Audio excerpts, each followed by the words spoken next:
गोत्र के हिंदू विवाह नियमों के पीछे क्या तर्क है? IBG समाचार सांस्कृतिक विरासत श्रृंखला वीथी द्वारा पढ़ी गई खबरें। कोलकाता 8 अगस्त 2022। प्राचीन वैदिक ऋषियों ने गोत्र प्रणाली क्यों बनाई? उन्होंने एक ही गोत्र के लड़के और लड़की के बीच विवाह पर रोक क्यों लगाई और केवल पुत्र ही पिता का गोत्र क्यों धारण करता है, बेटी क्यों नहीं? गोत्र एक ऐसी प्रणाली है जो एक अखंड पुरुष वंश में किसी व्यक्ति को उसके सबसे प्राचीन या मूल पूर्वज से जोड़ती है। तो गोत्र किसी व्यक्ति के पुरुष वंश में मूल व्यक्ति, गूगल ने अनुवाद किया है, को संदर्भित करता है। गोत्र शब्द संस्कृत के दो शब्दों गो, गाय और त्रही अर्थ शेड से बना है। तो गोत्र का अर्थ गौशाला है, जहाँ संदर्भ में यह है कि गोत्र एक विशेष पुरुष वंश की रक्षा करने वाले गौशाला की तरह है। एक ही गोत्र से संबंधित वर और वधू को भाई बहन माना जाता है। कारण दिया गया था क्योंकि वे एक ही पूर्वज के थे।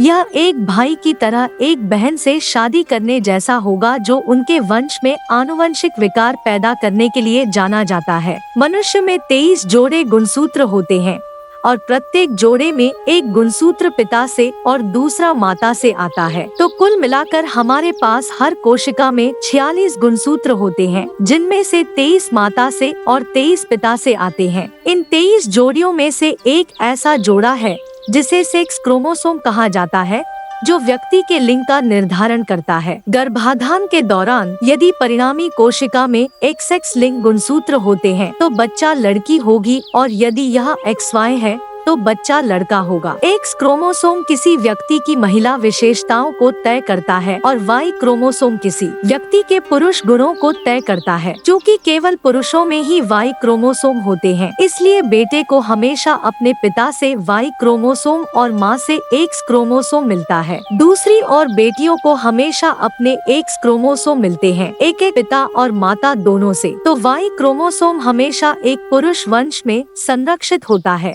जबकि X क्रोमोसोम मादा वंश में संरक्षित नहीं होता है, क्योंकि यह पिता और माता दोनों से आता है। महिलाओं के शरीर में यह Y क्रोमोसोम कभी नहीं आता, और इसलिए Y क्रोमोसोम किसी व्यक्ति की वंशावली यानी पुरुष वंश की पहचान करने में आधुनिक आनुवंशिकी में महत्वपूर्ण भूमिका निभाता है। इसलिए स्त्री का गोत्र विवाह के बाद उसके पति का गोत्र कहलाता है। वैदिक ऋषियों ने Y गुणसूत्र के अधपतन को देखा था और वे यथासंभव अधिक से अधिक व्यक्तिगत स्वस्थ अद्वितीय Y गुणसूत्र वंश बनाए रखना चाहते थे। यह पुरुषों के अस्तित्व को जारी रखने के लिए एक उचित मौका देगा, क्योंकि Y क्रोमोसोम अपने आनुवंशिक संयोजनों में लगभग नगण्य परिवर्तन के साथ पीढ़ियों से पारित हो जाते हैं, क्योंकि वे अन्य क्रोमोसोम के साथ मिश्रण और मेल में भाग नहीं लेते हैं। इसलिए यदि ऋषि एक ऐसा तंत्र विकसित कर सकते हैं जहां किसी दिए गए Y क्रोमोसोम में अधिक आनुवंशिक दोषों को जोड़ने की बहुत कम संभावना है, तो वे शायद Y क्रोमोसोम के और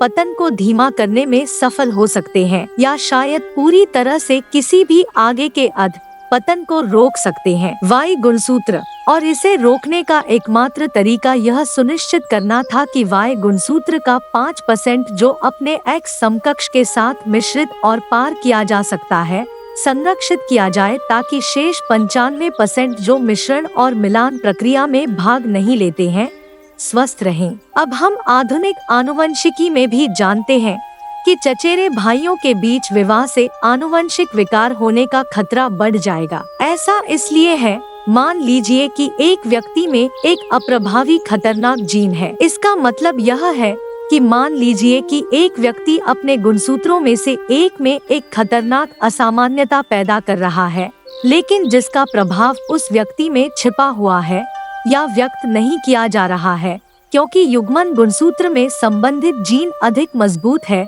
और इसलिए है इस असामान्यता के कारण जीन को सक्रिय होने से रोकना। तो अगर वैदिक ऋषियों ने एक ही गोत्र के भीतर विवाह की अनुमति दी थी, तो संभावना थी कि परिणामी पुरुष ऐसी दोषपूर्ण जीन अभिव्यक्ति का शिकार हो सकता है, और ऐसी कोई भी जीन अभिव्यक्ति जो उस Y गुणसूत्र की निरंतरता के लिए घातक हो।